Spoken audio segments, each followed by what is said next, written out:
সবসময় আমরা সলিড মিটের সাথে সবসময় ট্রাই করব ফ্যাট নেওয়ার জন্য। একদম সলিড কোনো মিট দিয়ে আমরা যদি কাবাবটা করি খেতে ভালো লাগে না। যখন আমরা ফ্যাটটা নিব তখন কাবাবের টেক্সচারটা খুব জুসি একটা খাবারের। আর যখন শুধুমাত্র আমরা সলিড একটা মিট দিয়ে করবো তখন এটা খুব টাইট হয়ে যাবে, এটা ভিতরে জুসি যে টেন্ডারটা ওটা কখন আসবে না। এই জন্য কাবাবের মাংসের সাথে সবসময় ট্রাই করবো। আমরা যদি 500 গ্রাম হচ্ছে কাবাবের মাংস নিই, সেখানে আমাদের 100 গ্রাম হচ্ছে আমাদেরকে ফ্যাট নিতে হবে। আমাদেরকে 100 গ্রাম হচ্ছে ফ্যাট নিতে হবে। ফ্যাট ছাড়া কখনোই কাবাব হয় না। খালি মেট ক্ষেত্রে হচ্ছে আমরা যখন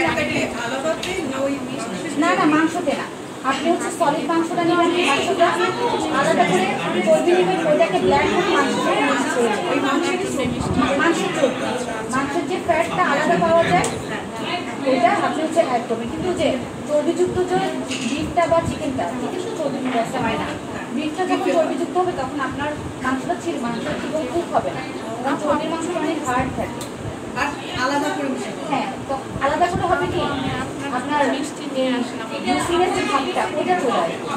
কারণ হচ্ছে চর্বিতে কিন্তু আলাদা একটা ফ্যাটের কিন্তু আলাদা একটা মিষ্টিনেস থাকে, যেটা আপনি যখন এই মাংসটা রান্না করবেন না চুলা দিবেন তখন দেখবেন টাইট হয়ে যাবে। যখন আপনি ফ্যাট দেবেন তখন এই ফ্যাটের ব্যালেন্সটা এমনভাবে